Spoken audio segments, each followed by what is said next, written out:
For almost as long as Minecraft itself has existed, scripted Minecraft content here on YouTube has dominated the content creation scene.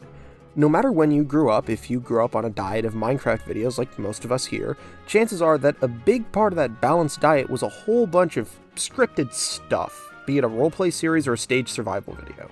You probably didn't even know it at the time or recognize it as such, but that doesn't make it any less true. And lately, scripted Minecraft content has been on the rise again, gaining prominence as it permeates internet culture at large on a cursory mimetic level. You know what specific trending thing I'm referring to by now. Don't worry. We'll get to that in a bit. But as a mere observer, a watcher, someone on the outside looking in, lately I found myself becoming deeply dissatisfied with the absolute state of scripted Minecraft stories. The genre's become stagnant, it's failed to evolve, to grow and change, and though the form of scripted Minecraft stories has changed tremendously over the years, the actual content of the content hasn't. Not in any of the important ways, that is, not in any way that counts. Like I said before, scripted Minecraft stories have only just now started to seep into the broader metaculture of the internet, but it's merely skin deep, a passing fad, a meme, a grazing of the surface. If creators of scripted Minecraft content want their work to resonate on a deeper level, a level with actual meaning, there's some serious systematic issues that need addressing first. And, to be honest, I just think that scripted Minecraft content could be so much more than it is right now. I think there's so much possibility to the idea of using the game of Minecraft as a storytelling medium that's yet to truly be unleashed, and while this is likely the best place the genre's ever been in, and the closest it's ever come to realizing its potential, there's still so much holding it back. The source of this sickness seems easy enough to diagnose, but no one wants to prescribe a cure. And that's where I come in, because I think I know the problem, and I know how we can treat it. So here's what I want to do. I want to take a brief look back at the history of scripted Minecraft content to help us understand how we got here. Then, once we've returned to the present day with a better understanding of where we've been in the context of all that came before, I want to discuss 3 contemporary examples of scripted Minecraft content that best embody both its biggest problems at present and its boundless potential for the future. Without further ado, this is the problem with scripted Minecraft content.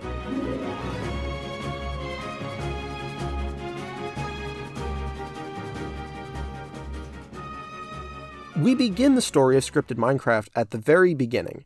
Not the beginning of Minecraft itself or the beginning of YouTube, but rather, even further back, at the beginning of...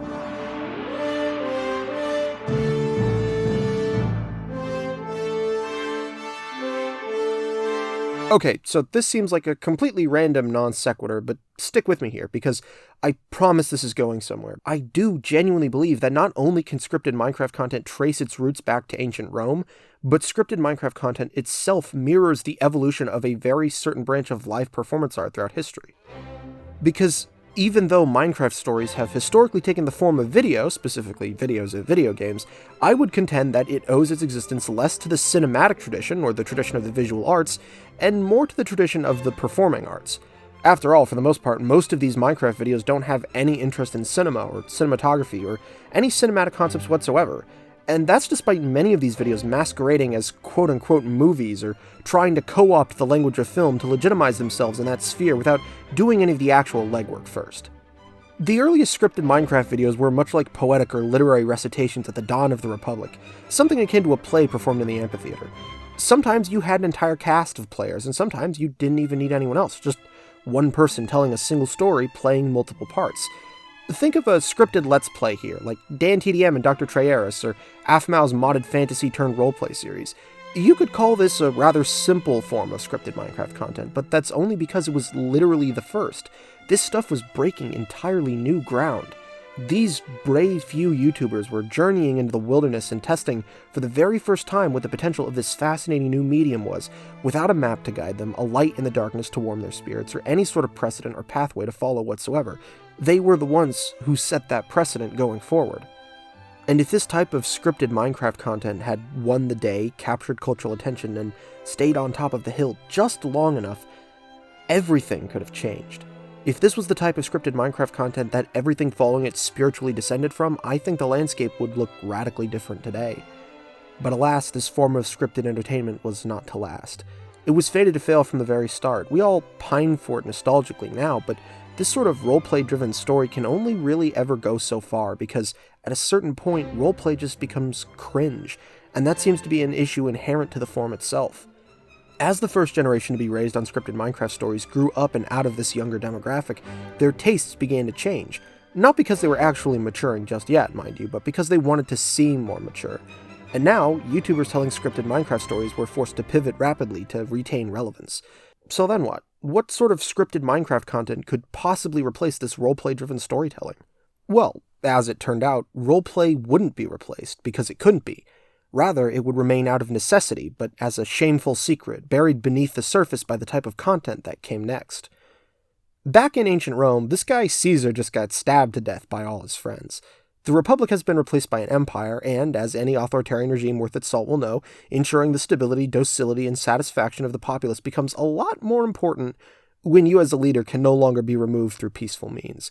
The people need a new form of entertainment. They crave it. What was that old saying again? Right, bread and circuses, yeah? Strike up the music. Play in those mighty warriors, the gladiators, with their mighty marching theme. Because it's time we talk about the gladiatorial equivalent of scripted Minecraft content, scripted SMPs. Send in the clowns. The outcome of a gladiatorial contest wasn't literally scripted, but it might as well have been. For our purposes, we'll call this outcome preordained, and we'll say that this preordination is close enough to a script for the analogy to still stick. After all, one way or another, someone's dying in the Colosseum. And that's what the people came to see, both in Rome and on the new Roman forum of YouTube. By scripted SMPs, I mean literally just that, scripted survival Minecraft multiplayer stories. These could take place on a server, or a skyblock island, or a prison, or even in a manhunt. But all of these scripted SMP stories are united by two primary defining characteristics of the form. One, they involve multiple players in some sort of adversarial relationship, and two, these players are simulating the pretense of an actual unscripted Minecraft story. This pretense constitutes a deception, but it's a necessary one to maintain. By distancing themselves from roleplay-driven Minecraft stories, this new form of entertainment hoped to position itself as less cringe and more real, as if the supposed artificiality of an artistically crafted story was like a bad thing or something. But these are videos made for kids about a block game for kids, so of course this artifice worked. Nesting the scripted story within a facade of authenticity and spontaneity made the same tactics and techniques of role-playing more palatable, more digestible, less embarrassing. This disingenuousness was actually perceived as more genuine, since unlike a story told through roleplay, these stories presented themselves as accounts of actual gameplay, which in turn rendered them impervious to critiques on the basis of acting and writing, criticisms that, more often than not, were the death knell that led to a roleplay being deemed cringe. Some scripted SMP content was actually so successful in carrying out this deception that it took viewers years to realize the extent to which it had quietly dictated all the content they consumed. Scripted survival content and its simulated stakes were able to reach an entirely new peak of popularity that its predecessor could have only ever dreamed of. This is due to one of the other key markers of scripted SMP content, which is the fixation on sheer spectacle over storytelling. A fixation that the Circus, spiritual successor of the Colosseum's gladiatorial games, similarly shared, because unlike Minecraft roleplay stories that openly portray themselves as such, which have, broadly speaking, receded in popularity and gradually faded into the background of the content creation scene, scripted Minecraft survival stories are very much still around. And much like the Circus, they haven't really changed over the years. Yes, Carnival still offered the time-honored spectacle of two strong men duking it out to test their mettle, but the only difference is that nowadays both gladiators are in on it from the get-go. The Circus figured out a long time ago that it was safer and cheaper to have both performers secretly work together to put on a show. And, more importantly for our purposes, this collaborative function meant that the farce of combat was now teetering on the verge of performance art. I've been pretty harsh on the form of scripted SMPs and scripted hardcore survival videos up until now, but truthfully, when used for simple stories told through evocative and well-choreographed physical action, this genre of content can actually be surprisingly powerful. Scripted stories still oftentimes require legitimate combat ability in the game or game skills to tell their stories, after all, and that can make the narrative somewhat captivating when caught up in the moment. But even still, this is a crude drama, as filmmaker Werner Herzog articulates the same dilemma. Unfortunately, when they deviate from simplicity and veer into spectacle, scripted SMP content frequently fails to live up to its own potential. This is best illustrated, I think, by an infamously scripted Minecraft SMP that was particularly susceptible to the noxious mindsets, attitudes, and bad practices of the contemporary Circus. Yeah, that's right. there's no use beating around the elephant in the bush any longer. Before we get into the current state of scripted Minecraft content, no history of the genre would be complete without mentioning the Dream SMP. The Dream SMP is likely the most popular scripted Minecraft roleplay of all time. I've discussed it briefly here and there before on my channel, but that was back when I felt pressured to try and remain positive to avoid alienating my audience. So this time, I'll just be blunt. I think the Dream SMP to Circus comparison actually tracks really well, and not just because the main guys running it were lecherous pests and ruthless businessmen who systematically abused their positions of power to fulfill their own salacious fantasies. But this video isn't about that. I want to pick the carcass of the Dream SMP apart on the merit of its storytelling, after all. And so, that's exactly what I'm going to do. The Dream SMP didn't start out scripted. Not at first. Dream was no stranger to scripted content, having long since become an expert on doctoring his manhunts and speedruns to conform to a roughly preordained series of events for the sake of exerting narrative control. It was initially a spontaneous survival server, but after the music disc in L'Manberg Saga received such a staggeringly positive response, everyone realized that the only way to tell a story that exceeded the expectations set by the one that came before was to write that story in advance.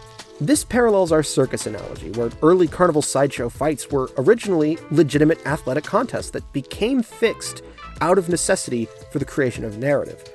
Unfortunately, the strength of such a narrative is entirely contingent upon the player's willingness to participate in it, to perpetuate the pretense of fictitious reality, and the Dream SMP was always loath to maintain this reality for very long. In fact, it was already accidentally leaking its own script documents before Technoblade even made his debut in the series. Tommy and Tubbo would often completely derail segments in their typical chaotic fashion by flat out refusing to interact with the cringe elements of the scripted story beats. The early storytelling of the Dream SMP is characterized heavily by Wilbur Soot's painfully overt use of homage, what Orson Welles would call the, quote, most detestable habit, end quote, of a storyteller. Curiously though, most of these homages were to the performing arts or the theater rather than cinema, implicitly conceding my contention that scripted Minecraft content spiritually descends from the former and not the latter. There aren't so much original ideas during this era as there are references to ideas you've already seen before, and things you already like, but he was admittedly good at cobbling them together in a way that felt evocative of depth, of something ostensibly beneath the surface. Well, I'd say ostensibly anyways. Technoblade's contributions to the narrative were more interesting, at least, I think. His use of intertextuality, unlike Wilbur's, was less for homage and more for allegory, which I really genuinely did appreciate at the time. There's a reason why his use of the myth of Theseus was one of the more evocative and thought-provoking ideas to come from the Dream SMP. It's all about execution, and the Blood God was infamous for exactly that. Executing things. Especially orphans, he loved executing those. Even if Wilbur's true nature hadn't come to light, I think that just based on quality, Techno's tenure as the head writer of the server would still be regarded the most fondly to this day. Unfortunately, by this point in the timeline, the Dream SMP was already succumbing to another sickness of sensationalism, which made it impossible for Techno to wrangle a single cohesive narrative out of the server's countless stories. See, on the Dream SMP, everyone wanted to be the main character. This, obviously, is problematic for storytelling. And when content creators, who famously have very reasonably sized egos, are allowed to be in charge of their own creative, they're obviously going to use and abuse that power to put themselves on top. You guys remember the egg? What about Tales from the SMP? And what about that time Tommy just inexplicably became friends with Dream again after that whole Exile arc just because Dream wanted everyone to like him again?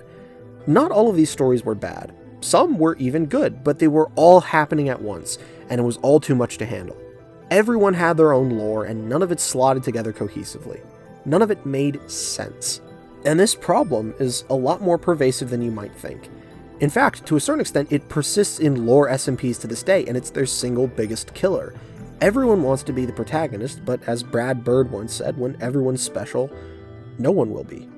Even if other servers now are better at handling it than the Dream SMP, the sickness still survives. You still see it on Content SMP, you see it on Lifesteal, you see it everywhere you go. And it's a problem that's only magnified by the particular constraints of content creation, where every YouTuber and streamer inherently has to make themselves the protagonist for the purpose of creating their own content.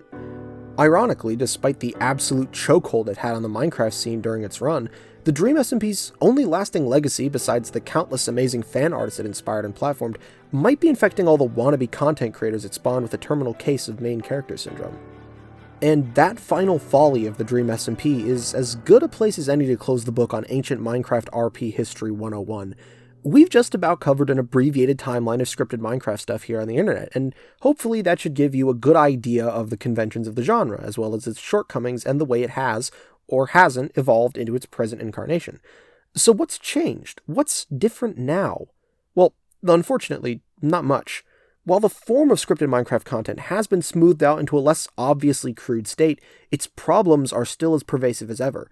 Despite how tantalizingly close it is to the technique and discipline of the visual arts, so close, in fact, that most Minecraft slop on YouTube is edited with industry-standard software, it still seems too embarrassed by itself to make the leap of faith into a new form, too preoccupied with conveying the performance of mere spectacle to bother with artistic intent. To clarify, because I don't think I expanded enough on this before, I'm not saying that performance art is inherently crude or that it's inherently inferior to cinema, because that's simply not the case. They're just different disciplines of art, different modes of expression, and one isn't inherently better than the other. But most Minecraft content is only a crude kind of performance art, and to me, it's a serious problem that these stories have yet to progress beyond these reductive and self-imposed constraints. The community has yet to take Minecraft stories from a mere genre of content to a medium of art. That's a bold claim to make. So let's prove it. We're going to do a little case study of 3 different contemporary scripted Minecraft stories from 3 different content creators to see if we can address the root cause of this sickness. It's a bit like my favorite spaghetti western. We're going to cover the good, the bad, and the ugly, except not in that order. Let's take the apophatic approach. We'll begin informing our conception of the good by defining what it isn't. Let's start low and end on a high note, yeah? So let's start with the bad. Let's start with Parrot X2. Now I know what you're thinking. But Frostbyte, aren't you inherently biased against Parrot because you're afraid of birds? Why, yes. Yes, I am. Thank you so much for very rudely bringing up that very real and very embarrassing true fact about me. But that doesn't make my criticisms of his content any less true, okay? I'm not coping. I'm not. And also, I'm not really afraid of parrots. What's this? Shrub. Shrub. Okay, maybe I am a little, but it's more like they unnerve me because of their prehistoric intellect and barely suppressed wrath. One time when I was really little at the zoo, some kids were pulling on the tail feathers of a scarlet macaw, and I told the zookeeper because they were hurting it, and even if birds are my sworn enemy, I wouldn't wish for any harm to befall them before the fateful day we meet on the field of glorious battle. And then it said thank you to me. I told all my new classmates about it on the first day of kindergarten, and no one would believe me. I had a hard time making friends. I still do, actually. But I digress. Where was I? Oh, right, Parrot X2. I think his videos are insipid. Maybe bad is too harsh a word, but for the purposes of this analogy, and on a relative scale, I think it's the most effective one to communicate this concept. There's definitely worse scripted Minecraft content out there, but at present, Parrots is by far the biggest. And by proxy, the most emblematic of the faults of the form. That's why he's been construed as my conception of the bad for the purposes of argumentation here. When you're at the top of the scene, you set the tone. So any sort of systematic critique just has to begin here. He's the perfect patient to prove just how pervasive my problems with scripted Minecraft content really are. Parrot, much like Dream, didn't start out making scripted videos. In fact, Dream seems to be one of Parrot's biggest inspirations, both as a storyteller and a businessman, so obviously that doesn't bode well. But, and I'll give him credit for this, Parrot was always consistently trying to frame even his unscripted content within a narrative context. Even as far back as his Lifesteal days, his interest in scripted elements of storytelling was obvious, so much so that ultimately he chose to leave the Lifesteal server and start his Unstable Universe series, in order to give himself more command and control over the finished product of the stories he was telling. Betting on himself paid off in a big way, and these videos regularly top the trending chart now, pulling in truly staggering view counts and watch times for something of this size. The first thing you notice about Parrot's videos is that they're long. I mean, like, really long. Really, really long. Prohibitively long. Onerously long, in fact. But here's the thing. For me, their length isn't immediately a disqualifying factor. Having that be my sole point of contention with Parrot's work would just be basic. I'm one of those people who hates complaining about how long a movie is, as if a weighty runtime is prima facie problematic. But for how long they are, they're painfully stagnant, and that, to me, is the real problem. When you make something this long, you have to be able to justify its runtime. And there are plenty of incredible movies out there that very comfortably inhabit the 3 to 3.5 hour range. Movies where you can't even feel the time passing by because you find yourself so completely and totally captivated by awe, horror, or a mixture of both. But making a 3.5 hour long movie isn't easy because you have to make sure that every ounce of fat, blight, and bloat has been trimmed from every single scene and every single second. For a 3-hour movie to be good, it has to actually be 3 hours long, not a 2 hour and 30-minute long movie wearing shoulder pads. And so, by matter of convention, 3 hours and 30 minutes is typically the upper threshold for most filmmakers.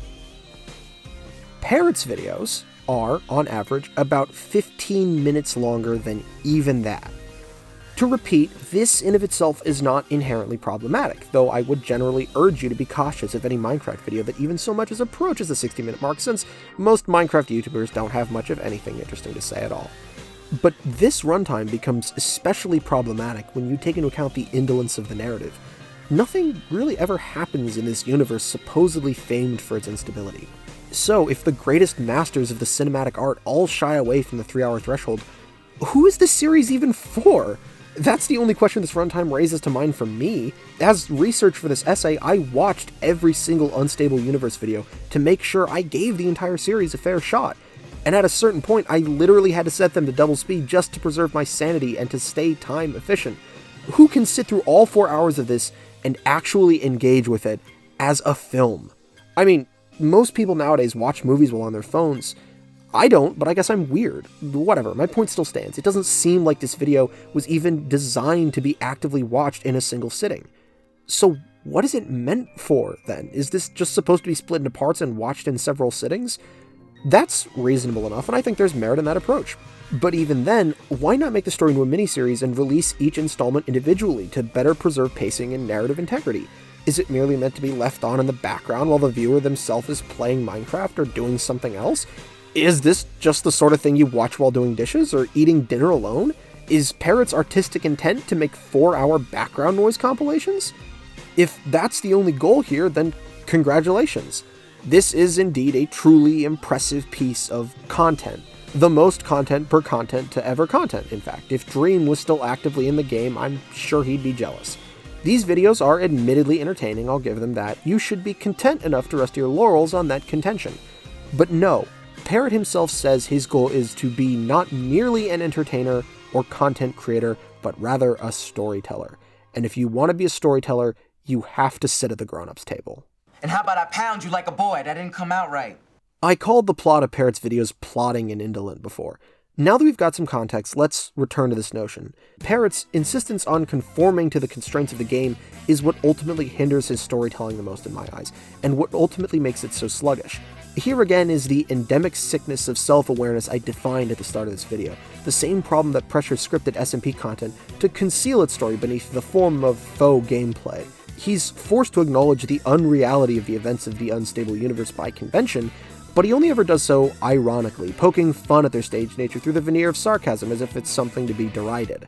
In I Built Minecraft's Safest Civilization, the actual progress of building Parrot's End Citadel occurs literally overnight by their mostly off-screen builder, only to be mocked by the actual characters within the narrative as being implausible, in a tasteless bit of meta-commentary. How unrealistic tonight is it for you to make a full interior to this castle, build a village, and also make a garden that you didn't make? Yeah, no, I can build a garden. Juxtaposing the fully fledged mega base behind them with their pitifully underdeveloped starter farms definitely doesn't help matters with the suspension of disbelief either.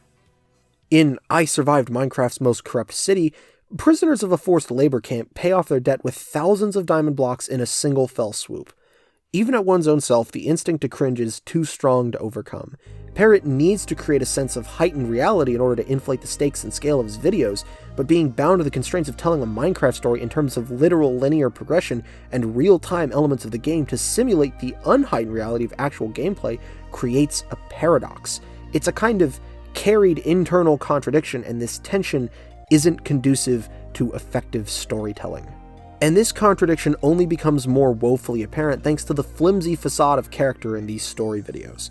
Now, Parrot's improved on the chaotic and cluttered Dream SMP model significantly by ensuring there's only one creative vision, which makes things more narratively consistent. Nobody goes into business for themselves, everybody collaborates and plays their parts to tell a single story.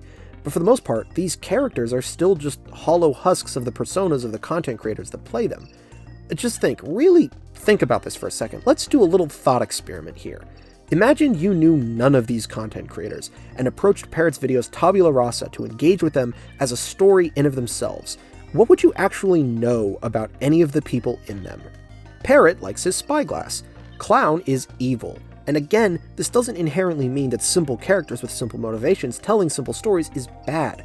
Remember what I said before? A simple story, executed well, can be incredibly powerful and evocative. But you can't stretch a story this thin over 4 hours. Sooner rather than later, the pressure will start to split the seams of the narrative, and you'll tear a great big gaping hole straight through the plot. And when you look through that hole, you'll find there's nothing whatsoever beneath, because there's nothing deeper down than the surface. I just think there's room to improve. In fact, I think there's actually a lot of potential in the concept of the unstable universe, which is why I find it so frustrating. Parrot seems determined to tell the biggest stories possible on the largest possible scale. And while I suppose that's an admirable goal to have, if you go in for that sort of thing, I wonder if the narrative isn't suffering under the weight of those onerous demands for scope over sensation. His latest video is still a mixed bag, but it actually somewhat succeeds in doing something the Unstable Universe series has historically struggled with, establishing stakes. For a hardcore series, there isn't a whole lot of dying being done, and this lack of consequence has led to the narrative itself feeling inconsequential. But even amidst its faults, this video demonstrates something that I find very special. There's an actual desire to improve being displayed here. And if this desire is genuine, I have full faith that Parrot will continue to improve and hone his craft, not as a content creator, but as a storyteller. Because content creators generate content, but storytellers create art. Here we arrive at a critical juncture, the gulf between the bad and the ugly that separates mere content from a first foray into genuine storytelling. Remember, the designation of bad, though it sounds harsh and unkind, has been defined to simply signify the state of being emblematic of formal fault for the purposes of this video. Similarly, ugly sounds harsh and unkind too, but by my definition, ugly simply means complicated. It's rougher around the edges and unpolished, unperfected, but there's undeniable potential. Potential we should study, should analyze to understand both the good and the bad contained within the ugly.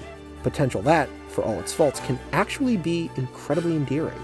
And right now, there's no Minecraft story more endearing than the internet's darling Evbo and his Parkour Civilization. That's right, folks, I set this up at the very start of the video and we're only just now getting to it.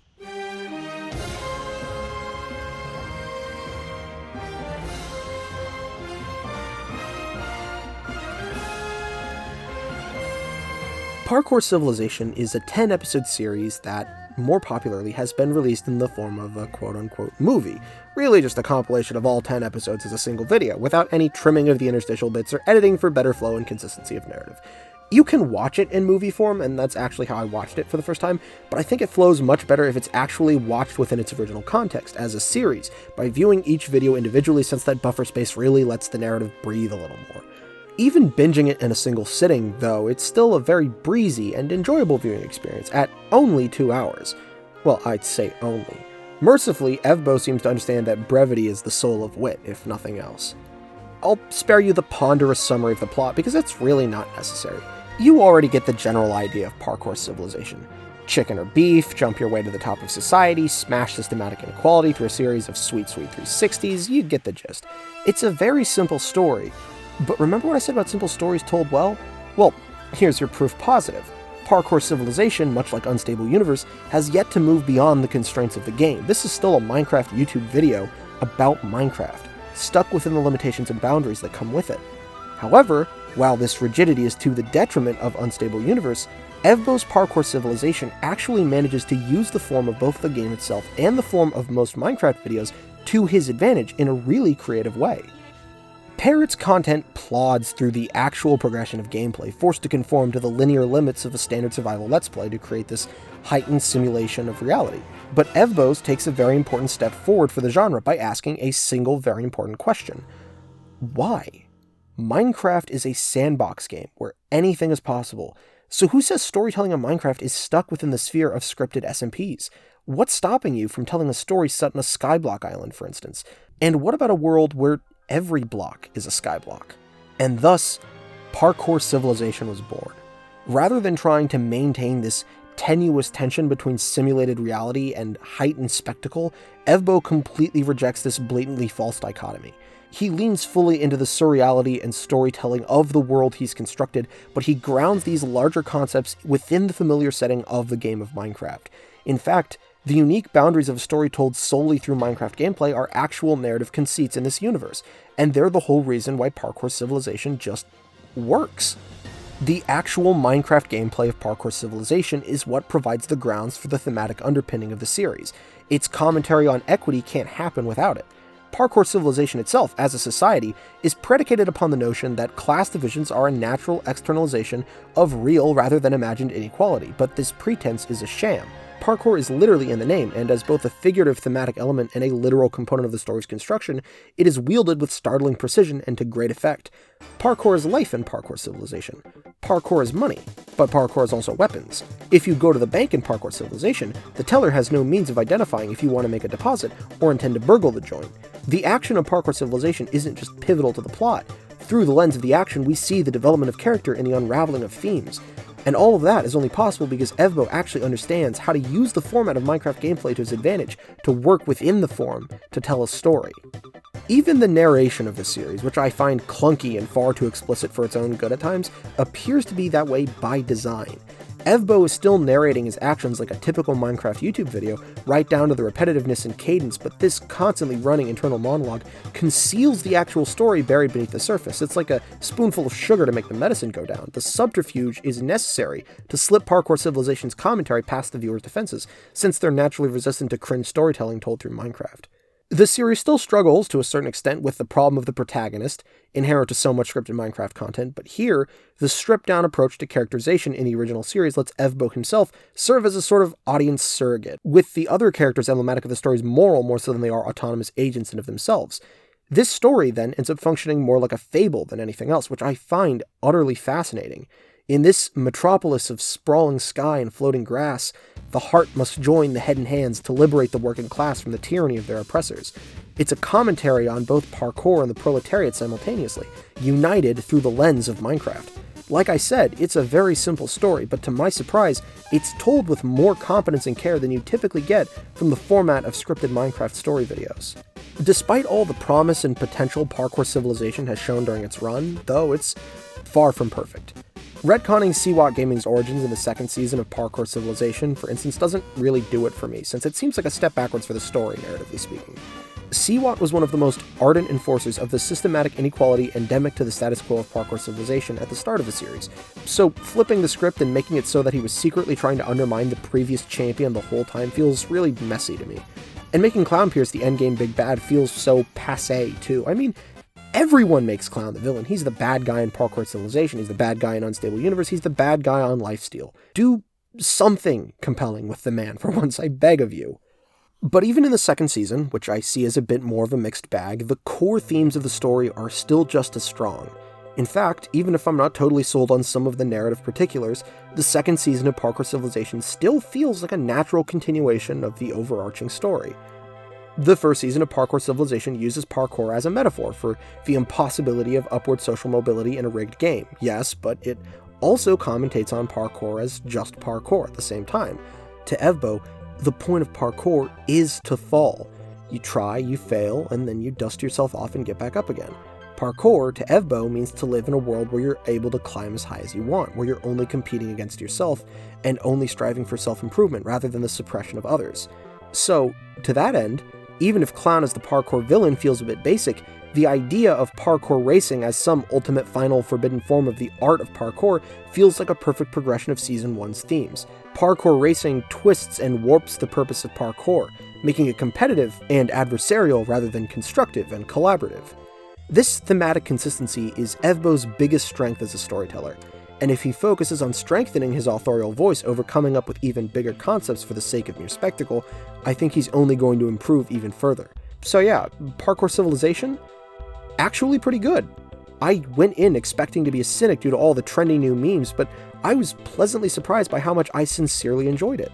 If more scripted Minecraft content emulated the model of Parkour Civilization, I think the genre would be in a much better place, and the lessons Parkour Civilization teaches us about storytelling are actually attainable too. Anyone can learn from the way this story is told, and apply that learning to their own stories. So, Devbo, I'm very sorry I indirectly called you ugly. You have my sincerest apologies. You're actually very handsome, and I think that Parkour Civilization is good. Aww. But you have to understand, there's levels to this. Earlier, I said that Parkour Civilization is ugly for the purposes of analogy because I find it profane.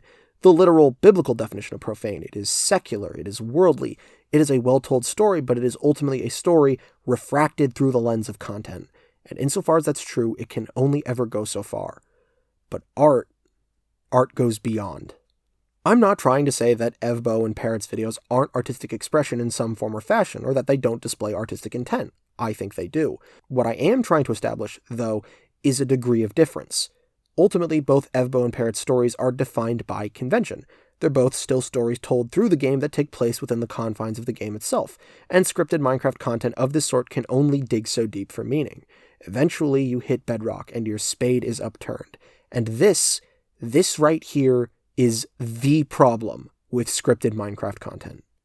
In my first video back on the channel, as part of this most recent run, I made the argument that B000100 was the pound-for-pound undisputed GOAT of Minecraft because, unlike so many, he treats Minecraft not as a game, but as an artistic medium, a canvas upon which to paint, invoking concepts of photography, perspective, and composition into his beautiful builds. My second video back was about my frustrations with the Minecraft movie's failure to appropriately address the game's own artistic and creative capacity. And although builders like B-dubs are constantly pushing Minecraft to its absolute limit by painting with its blocky palette, there's one regard in which Minecraft's potential as an artistic medium has remained largely untapped. I said it at the very start, but the biggest missed opportunity when it comes to Minecraft storytelling is the failure of the genre to use the game itself not as a game, but as a medium for filmmaking. But how would that even work?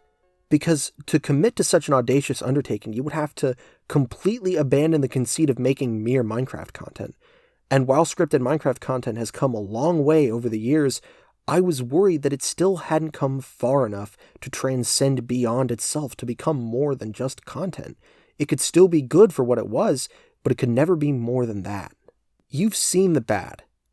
You've seen the ugly, and for a while I thought that was all there was. I thought that was all there ever could be. But there's still some good left in this world. And it's worth fighting for. On stage, the end of the show. Whitepine is a 2024 period drama serial written and directed by Ivory TV.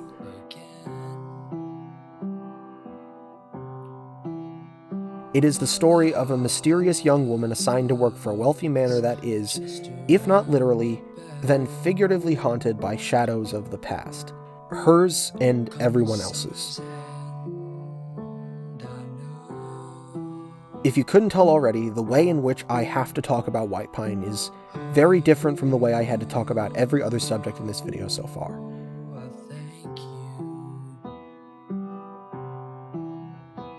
And that's because it's special.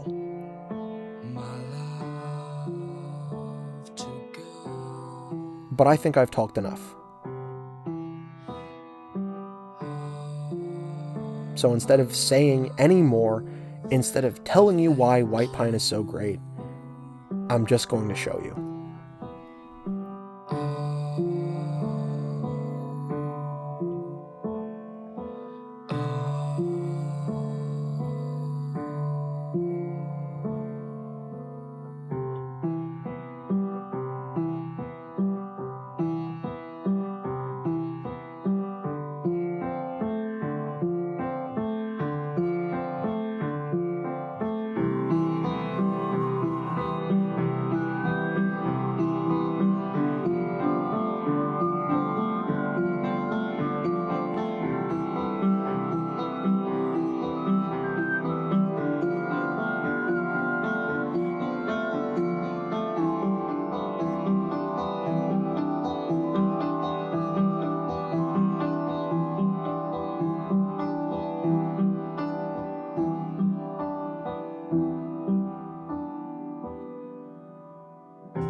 Throughout the course of this video, I've used the word content an awful lot.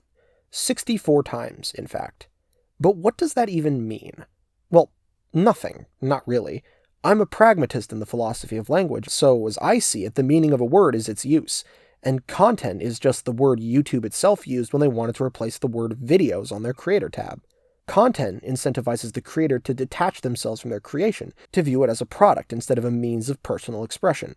Content, inherently, is anti-art, because art has both content and form contained within itself, and the way the word content is used within this context is absolutely, abhorrently meaningless. Patrick H. Willems makes the argument better than I ever could, but if you want to know more, I trust you to do your own homework, because that discussion is far too broad for the scope of this video.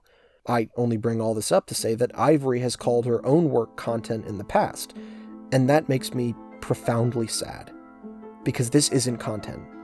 This has content, but it's not content, because this is art. Does that make sense?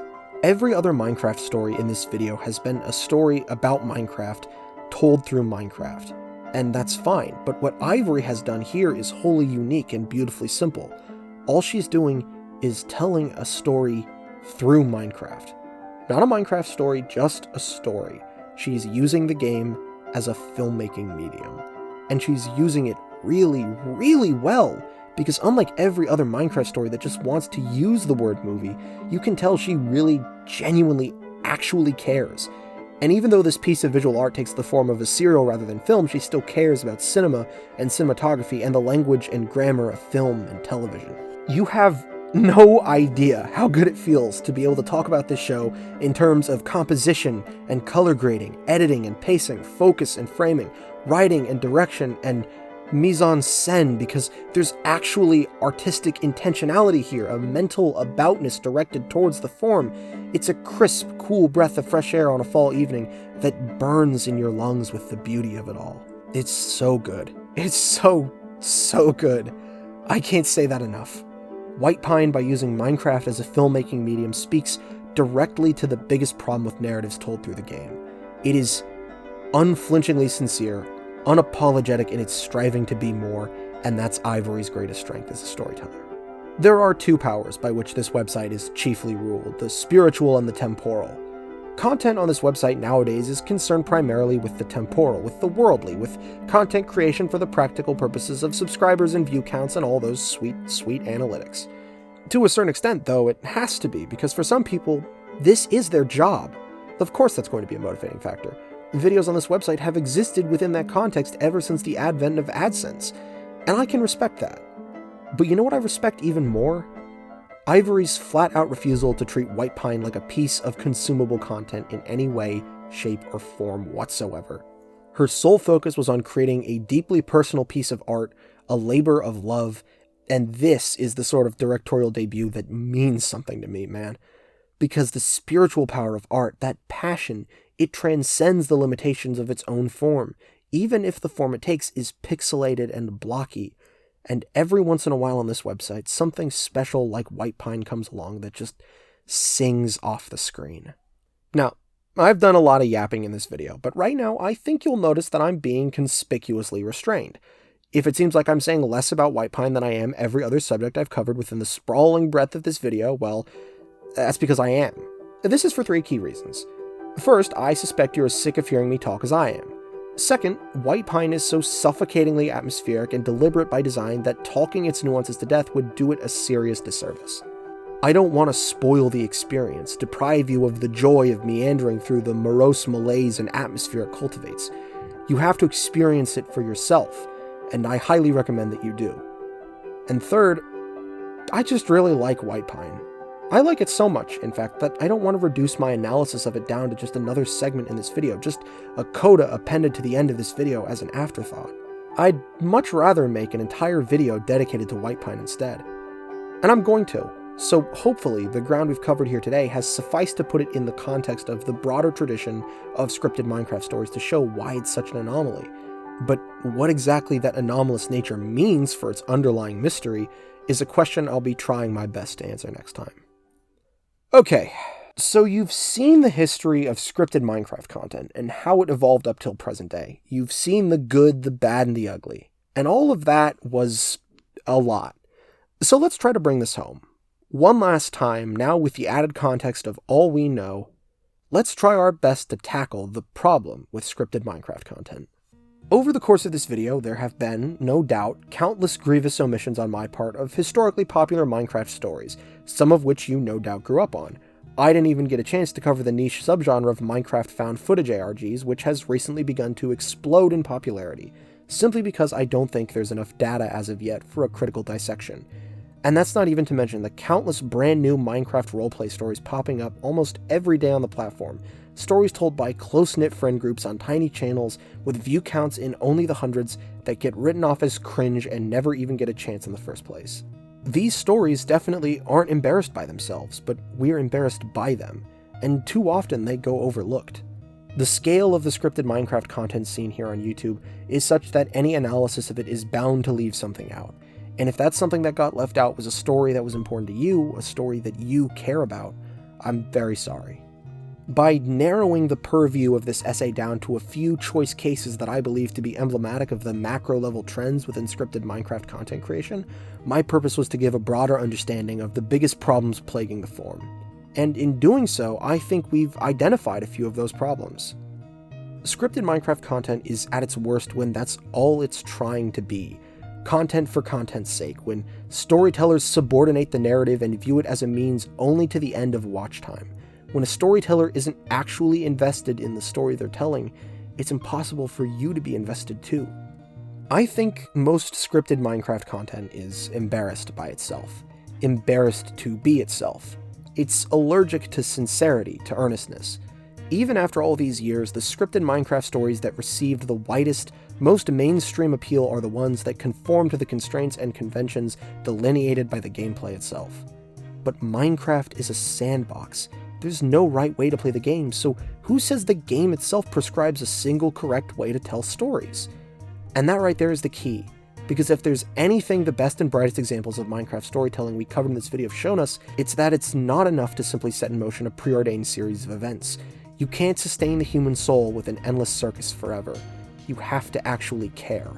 You have to actually tell a story. In actually telling a story, you're taking a terrible risk. You're opening yourself and your art up to the world, and the world can be a harsh and unforgiving place. You're opening yourself up to criticism and derision and scorn, running the risk of being branded as cringe. But what even is cringe, anyways? In use, it means something like embarrassing, and that, in turn, means that this embarrassment associated with cringe is a subjective mental state that exists only in the mind of the beholder. So why let it stop you? Why let their perception of you influence your life? I know it's hard. Be cringe if you must. But if you even can, if you're one of the lucky few who even get the chance, be free. For years, Minecraft storytelling has stagnated within the community, systematically falling victim to faults so well ingrained within the form that they almost seem to be inherent. But today, the genre is in a better place than it's ever been before, with so many new tools at the disposal of creatives to enable their storytelling, if they would only just take advantage of them, that is. And that's where you come in. That's where we all come in, because it's incumbent on us to make sure Minecraft storytelling doesn't learn the wrong lessons and continue to regress, to make sure we all keep moving forward rather than back. We have to hold Minecraft storytellers and ourselves to a higher standard for this to ever get better, because now it's your turn to tell a story. We can all learn a lot from stories like Unstable Universe, Parkour Civilization, and Whitepine. From their example, we can learn how to tell better stories about, through, and with Minecraft. From their example, we can see what the shortcomings of this untapped Minecraft medium are, and ways to make its inherent limitations work to the advantage of your storytelling, rather than against it. At its worst, there's nothing more insipid and soulless than scripted Minecraft content. But at its very best, Minecraft storytelling has the potential to turn the game into an entirely new medium for filmmaking, potential we've only just now started to scratch the surface of. So yes, scripted Minecraft content has its problems, but if we take the lessons of the past to heart and treat it with the respect and dignity it rightfully deserves as an art, I still can't help but to think that its future might still be bright. If you liked this video, leave a comment down below letting me know what your favorite scripted Minecraft story or series was, be it a roleplay or a let's play. If you disagree with my takes, come find me over on Twitter to yell at me. That'll do it for this one. I'm Frostbyte Freeman, and until next time, stay frosty.